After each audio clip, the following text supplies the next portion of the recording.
Hello बच्चों, ई पाठशाला में आपका स्वागत है। आज हम पढ़ेंगे कक्षा 5 कलरों, जिसमें पाठ है 11 मैं और हाँ की। तो आज हम लोग पढ़ेंगे मैं और हाँ की। तो चलिए बच्चों, देखिए ये पाठ है 11वां पाठ हमारा कक्षा 5 का, मैं और हाँ की। तो बच्चों, हॉकी हमारे देश का राष्ट्रीय खेल है, सब लोग जानते हो। इस खेल की ओलंपिक प्रतियोगिताओं में भारत प्रायः विजयी होता आया है। अंतर्राष्ट्रीय प्रतिष्ठा प्राप्त हॉकी खिलाड़ी कुंवर दिग्विजय सिंह बाबू, जिन्हें क्या बोलते थे, बाबू, ने हेलसिंकी फिनलैंड देश के हेलसिंकी में हुए हॉकी मैच का संस्मरणात्मक परिचय दिया है। तो ये कहानी देखते हैं। तो चलिए देखिए बच्चों, बहुत से लोगों का ऐसा विचार है कि खेल कूद में समय नष्ट होता है और स्वास्थ्य के लिए व्यायाम कर लिया जाए, यही काफी है। पर यह ठीक नहीं। खेलकूद से स्वास्थ्य तो बनता ही है, साथ साथ मनुष्य कुछ ऐसे गुण भी सीखता है जिनका जीवन में विशेष महत्व होता है और जो व्यायाम से नहीं प्राप्त हो सकते, जैसे घमंड न करना, हारने में साहस न छोड़ना, दूसरे से चोट लग जाए तो उसे सहन कर लेना, विशेष ध्येय के लिए नियम पूर्वक कार्य करना आदि।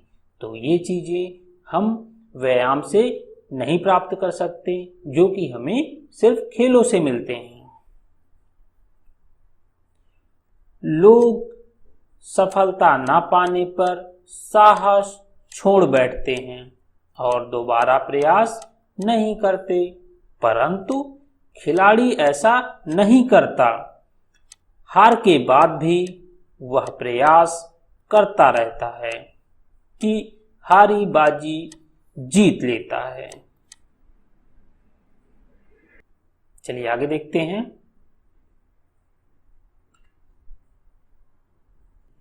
यूं तो खेल मेरे सारे कुटुंब को प्रिय है, परंतु यह कहना भी आवश्यक है कि मेरे पिता स्वर्गीय राय बहादुर रघुनाथ सिंह खेल में विशेष रुचि रखते थे। मेरे पास बहुत सी तस्वीरों के साथ एक तस्वीर 2.5 साल की उम्र की है, जिसमें मैं हॉकी और बॉल लिए बैठा हूं। मेरे खेल का प्रारंभ बाराबंकी में हुआ। मेरे बड़ों का कहना है कि कमाई का काफी पैसा मेरे घर के मोटर खाने का फाटक बनवाने में खर्च हुआ, क्योंकि वह हर महीने मेरी हॉकी की गेंद से टूटता था। कुछ ऐसी ही कहानी लखनऊ के कान्य कुब्ज कॉलेज में छात्रावास की दीवारें भी कहती हैं। मुझे यह आज तक ठीक से याद है कि जब मैं बाराबंकी से लखनऊ पढ़ने आया तो मेरे सामान में सबसे अधिक हॉकी स्टिक की महत्ता थी। अपने कॉलेज की टीम में खेलने का मुझे उसी साल सौभाग्य प्राप्त हुआ। चलिए आगे पढ़ते हैं। सन 1936 में मैं दिल्ली के एक टूर्नामेंट में खेलने गया, जिसमें देश के सुप्रसिद्ध खिलाड़ी मोहम्मद हुसैन फुलबैक खेल रहे थे। उस दिन खेल पर मुझे एक सुंदर उपहार मिला। मेरा साहस और प्रयास बढ़ता गया। मेरी सदैव इच्छा होती रही कि किस प्रकार खेलूं कि जिससे इस खेल के सबसे उच्च स्तर पर पहुंच जाऊं। सन 1936 से 40 में मुझको अपने प्रदेश की ओर से खेलने का सौभाग्य प्राप्त हुआ।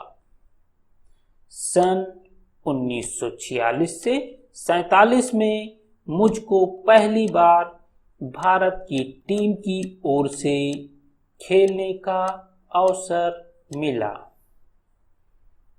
उस समय पाकिस्तान और भारतवर्ष का विभाजन नहीं हुआ था। सन 1947 में सुप्रसिद्ध खिलाड़ी ध्यानचंद के नेतृत्व में मैं ईस्ट अफ्रीका गया और वहां स्थान स्थान पर कई मैच खेले और उनसे खेल के विषय में बहुत कुछ सीखा। द्वितीय महायुद्ध के पश्चात 1948 में मुझे लंदन में वर्ल्ड ओलंपिक में खेलने का सौभाग्य प्राप्त हुआ। इस खेल में पहली बार भारतवर्ष और इंग्लैंड दोनों ने अंतर्राष्ट्रीय हॉकी में भाग लिया। अब जब मैं यह लिख रहा हूं तो मुझे ठीक से याद है कि लाखों की भीड़ में भारतवर्ष के थोड़े से आदमियों ने किस तरह से चीख चीख कर अपने देश का साहस बढ़ाया था। खेल के शुरू होने के थोड़ी देर बाद जब भारतवर्ष के खिलाड़ी अच्छा खेलने लगे और उन्होंने इंग्लैंड के ऊपर 2 गोल कर दिए, तो अंग्रेज जनता भी भारतीय टीम की हर चाल की सराहना करने लगी। खेल समाप्त होने पर हम लोगों को वहां से निकलने में 2 घंटे से ऊपर समय लगा।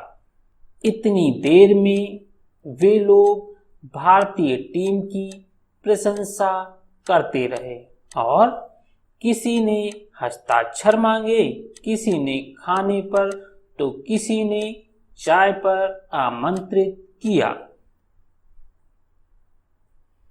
सन 1952 में मेरी मनोकामना पूर्ण हुई। मेरे प्रयास तथा लगन को पुरस्कार मिला और मुझे भारतवर्ष की टीम का नेतृत्व करने का सुयोग मिला। इस बार ओलंपिक के खेल फिनलैंड की राजधानी हेलसिंकी में हुए। मैं एक अजीब परिस्थिति में था, जहां एक ओर मेरी मनोकामना पूरी हुई, वहां दूसरी ओर इतनी बड़ी जिम्मेदारी से मेरा जी घबराने लगा। परंतु अपने गुरुजनों का आशीर्वाद लेकर मैं लक्ष्य की ओर बढ़ा। कुछ दैनिक पत्रों ने यह घोषणा की कि शायद इस बार भारत विजेता न हो, पर इन बातों से हम लोगों का साहस न छूटा, लगन अवश्य बढ़ गई। हेलसिंकी में बड़ी ठंडक पड़ती है, इसलिए 20 दिन पहले हम लोगों की टीम डेनमार्क की राजधानी कोपेनहेगन पहुंच गई। इसके पश्चात हम लोग हेलसिंकी पहुंचे। इस देश में एक अजीब बात है, गर्मी में वहां 20 घंटे दिन रहता है और 4 घंटे थोड़ा सा अंधेरा और रात। इसके ठीक विपरीत यहाँ जाड़े में लंबी रातें और छोटे दिन होते हैं। हम लोगों को परिस्थितियों के अनुसार अपने को ढालने में कुछ समय लगा। तो चलिए आगे बढ़ते हैं। सेमीफाइनल में भारत का सामना ब्रिटेन से हुआ।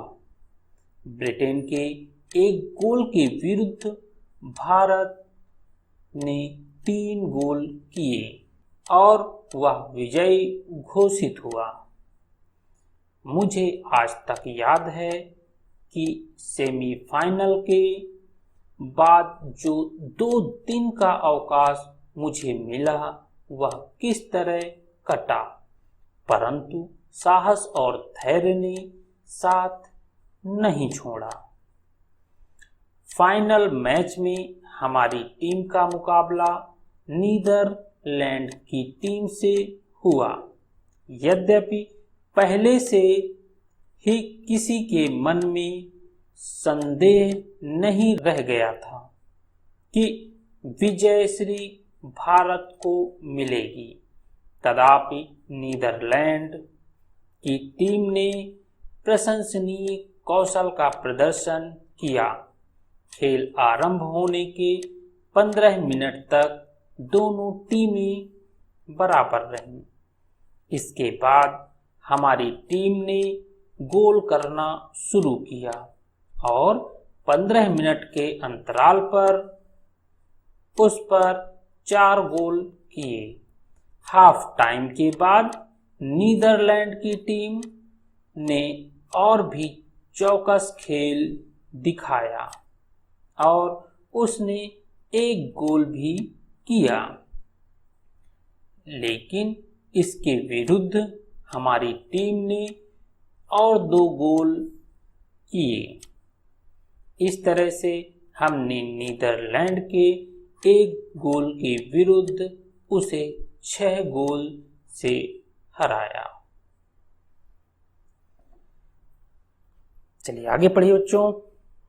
प्रेक्षकों का कहना था कि हमारी विजय का सबसे बड़ा कारण गेंद पर हमारा नियंत्रण था। हमारे खिलाड़ी गेंद को वश में करके उसे केवल ड्रिबल करते या पास देने में ही दक्ष नहीं थे, बल्कि दूसरों से प्राप्त गेंद को भी वे बड़ी शीघ्रता और कुशलता से अपने नियंत्रण में कर लेते थे। उनमें यह भी कौशल था कि बहुत संकुचित स्थान में गेंद के साथ पैंतरेबाजी दिखा सकते थे। तीसरे, हमारी टीम का हर खिलाड़ी अपने स्थान के महत्व को समझता था और उसे प्रतिरक्षा और आक्रमण के मौके की पूरी पहचान थी। जन गण मन हमेशा प्रिय होता है, पर उस दिन की बात और ही थी। आखिरकार वह दिन आया जब मैं विक्ट्री स्टैंड पर खड़ा हुआ। मैंने अपने भाग्य को सराहा कि हॉकी में विश्व विजयी होने के भारत के गौरव की मैं रक्षा कर सका। उस दिन मुझे यह विश्वास हो गया कि यदि मनुष्य अपना धैर्य और साहस ना छोड़े और निरंतर प्रयास करता रहे तो वह अपने लक्ष्य को प्राप्त कर सकता है। स्वदेश लौटने पर मुझे पद्मश्री की उपाधि मिली, जिसे मैं अपने जीवन की अमूल्य निधि मानता हूं। तो बच्चों, ये मैं और हाकी की कहानी थी। तो देखिए बच्चों, बाबू के नाम से प्रसिद्ध कुंवर दिग्विजय सिंह, जिनका जन्म 2 फरवरी 1922 में हुआ और इनका स्वर्गवास 27 मार्च 1978 को हुआ, का जन्म बाराबंकी जनपद में हुआ। ये इनका घर कहाँ था? बाराबंकी में। ये हॉकी के ख्याति प्राप्त खिलाड़ी रहे। दिग्विजय सिंह के नाम पर हजरतगंज लखनऊ में स्थित सेंट्रल स्टेडियम का नाम केडी सिंह बाबू स्टेडियम किया गया, जिसे आप लोगों को जानना चाहिए। चलो बच्चों, अब हम इस पाठ के शब्द अर्थ देखेंगे और फिर इनके प्रश्नोत्तर हल करेंगे। पहला शब्द है ध्येय, जिसका अर्थ है लक्ष्य या उद्देश्य। फिर अगला शब्द हमारा है नियंत्रण, जिसका अर्थ वश में रखना। फिर है अगला अंतरराष्ट्रीय, जिसका अर्थ है संपूर्ण विश्व का। फिर अगला शब्द है दृढ़ संकल्प। तो दृढ़ संकल्प का अर्थ, चलिए देखिए, पक्का निश्चय। ये हो गया पक्का निश्चय। फिर अगला है व्यवधान। व्यवधान का अर्थ, चलिए लिखिएगा, बाधा। क्या होता है? बाधा। फिर अगले शब्द है संकुचित। क्या है बच्चों? संकुचित। और संकुचित का अर्थ तंग अथवा सकरा। चलिए बच्चों, ये आपके शब्दार्थ हैं, इन्हें आप लोग कॉपी में साफ साफ लिखें। चलिए आगे देखते हैं। बोध प्रश्न, उत्तर लिखिए। पहला है, का नंबर पे है, पाठ में खेलकूद के क्या क्या लाभ बताए गए हैं। तो पाठ में खेलकूद के क्या क्या लाभ बताए गए हैं, इसका उत्तर लिखेंगे। तो उत्तर में लिखेंगे, खेलकूद से स्वास्थ्य तो बनता ही है, साथ ही साथ मनुष्य कुछ ऐसे गुण भी सीखता है जिनका जीवन में विशेष महत्व होता है, जैसे घमंड ना करना, हारने में साहस ना छोड़ना, दूसरे से चोट लग जाए तो उसे सहन कर लेना, विशेष ध्येय के लिए नियम पूर्वक कार्य करना आदि। तो ये रहा पहले प्रश्न का उत्तर। इसे आप लोग कॉपी में लिखें।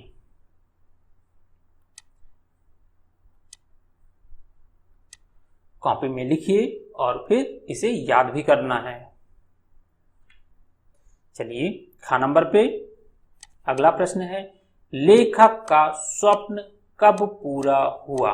तो लेखक का स्वप्न कब पूरा हुआ, तो इसका उत्तर देखिए, लेखक का स्वप्न उस दिन पूरा हुआ जिस दिन उसने हेलसिंकी में भारतीय हॉकी टीम को ओलंपिक में जीत दिलाया। तो चलिए बच्चों, अब आप लोग दूसरे प्रश्न का उत्तर भी लिखेंगे और इसे भी याद करेंगे। अपनी कॉपी पे सफा सफा लिखना है। चलिए बच्चों, अगला प्रश्न है, जन गण मन हमेशा प्रिय होता है। जन गण मन हमेशा प्रिय होता है, लेकिन उस दिन की बात और ही थी।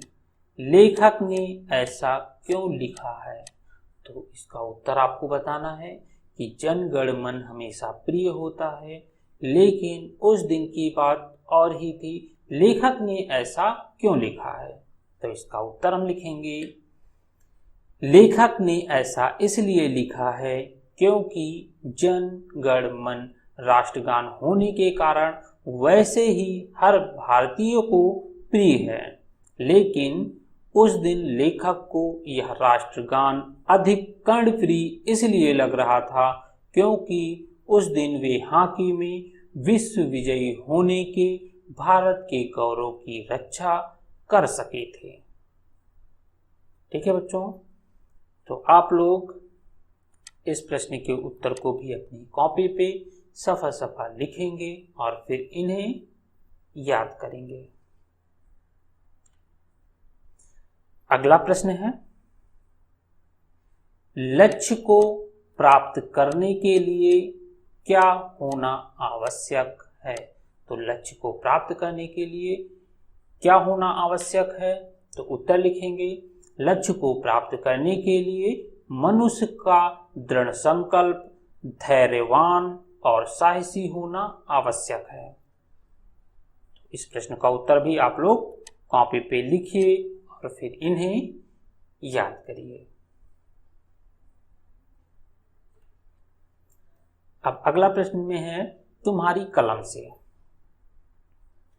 तो इसमें बताना है आपको कौन सा खेल पसंद है।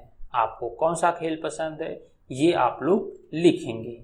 इसका उत्तर आपको देना है। आप बताएंगे कि मुझे हॉकी पसंद है, क्रिकेट पसंद है, खो खो पसंद है। इस तरह से अपने पसंद के खेल को बताना है। चलिए आगे देखिए, अगले प्रश्न में यह खेल ही क्यों पसंद है। तो आपको बताना है कि यह खेल ही क्यों पसंद है। जैसे आपने ये लिखा कि हमें क्रिकेट पसंद है, तो क्रिकेट क्यों पसंद है, तो उसका कारण बताओ। अगर हमें हॉकी पसंद है तो क्यों पसंद है, इसका भी कारण आप लोग स्वयं से लिखेंगे। आगे देखते हैं, इस खेल को कैसे खेला जाता है। अब आप लोगों को बताना है कि जो खेल आपको पसंद है वो कैसे खेला जाता है। जैसे अगर हमें क्रिकेट पसंद है तो क्रिकेट कैसे खेला जाता है, इसके बारे में आप लोग लिखेंगे। पहले बताएंगे और फिर लिखेंगे।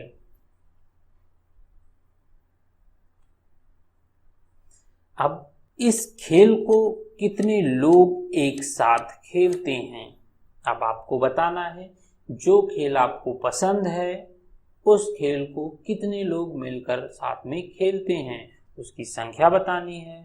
तो इसका भी उत्तर आप लोग देंगे।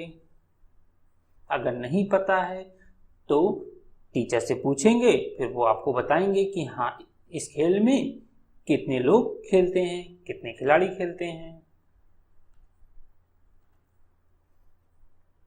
चलिए बच्चों, अब देखिए आपके पास एक पर्ची है, यह एक पत्र टाइप का है, पर्ची है। हेडिंग इसमें है तृतीय स्वर्गीय चंद्रिका देवी स्मृति क्रिकेट टूर्नामेंट। दिनांक पड़ा हुआ है 12 नवंबर 2017। समय कितना है, प्रातः 8 बजे से। स्थान क्या है, स्पोर्ट्स स्टेडियम ठाकुर द्वारा मुरादाबाद। चलिए संदेश में क्या लिखा है देखते हैं। आपको यह जानकर अपार हर्ष होगा कि पिछले वर्षों की भांति इस बार भी स्वर्गीय चंद्रिका देवी की स्मृति में क्रिकेट टूर्नामेंट का आयोजन ऊपर दिए गए कार्यक्रम के अनुसार किया जा रहा है। आपसे अनुरोध है कि भारी संख्या में उपस्थित होकर आयोजन की शोभा बढ़ाएं तथा खिलाड़ियों का उत्साह वर्धन करें। स्वागतोत्सुक में है स्वर्गीय चंद्रिका देवी स्मृति क्रिकेट टूर्नामेंट आयोजन समिति ठाकुर द्वारा। तो बच्चों ये रही एक पर्ची जिस पे कुछ लिखा हुआ है, एक संदेश लिखा हुआ है कि टूर्नामेंट होना है। तो इससे रिलेटेड कुछ प्रश्न हैं। उनके उत्तर आपको देने हैं। तो चलिए देखते हैं। सवाल है, कागज में किस बारे में लिखा है? तो जो कागज अभी लिखा हुआ था वह किस बारे में लिखा है यह आपको बताना है।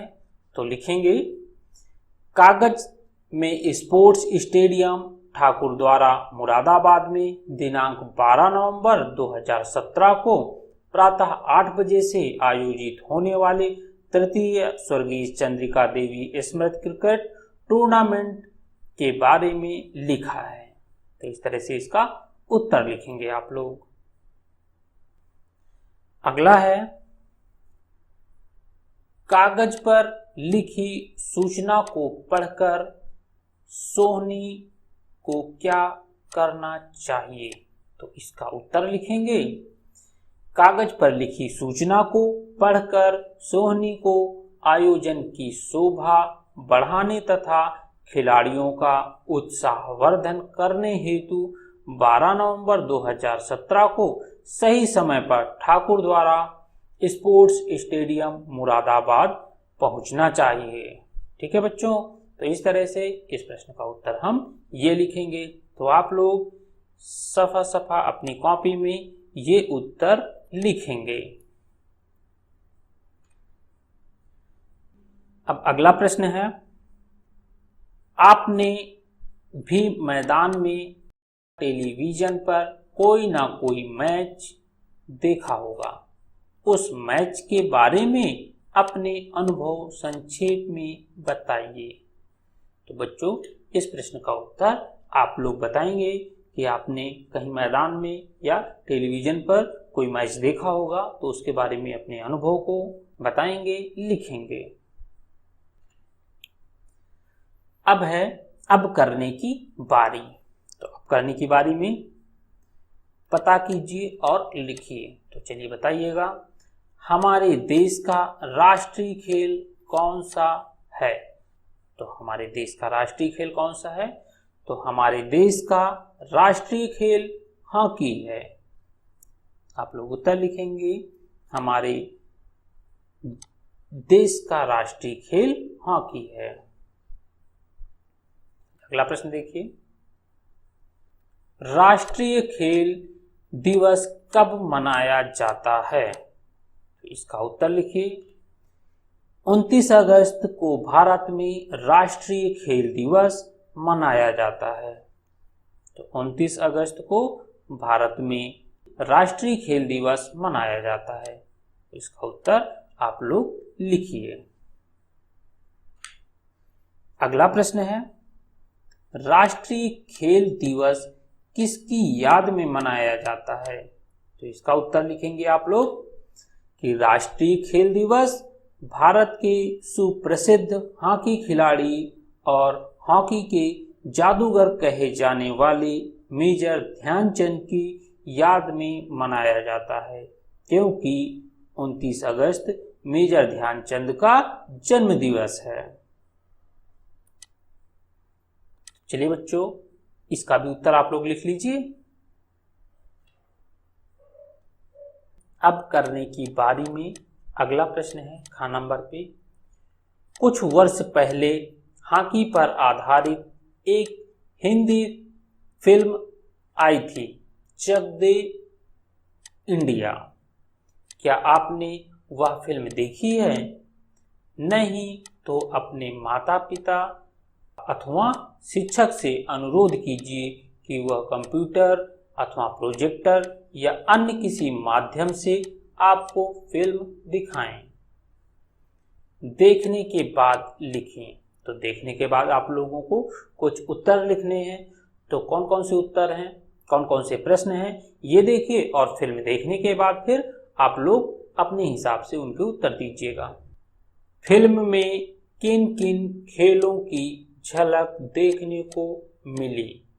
तो आप लोग फिल्म देखने के बाद इस प्रश्न का उत्तर लिखेंगे। चलिए अब अगला प्रश्न है इसमें, फिल्म की कौन सी 2 घटनाएं आपको सबसे अच्छी लगी?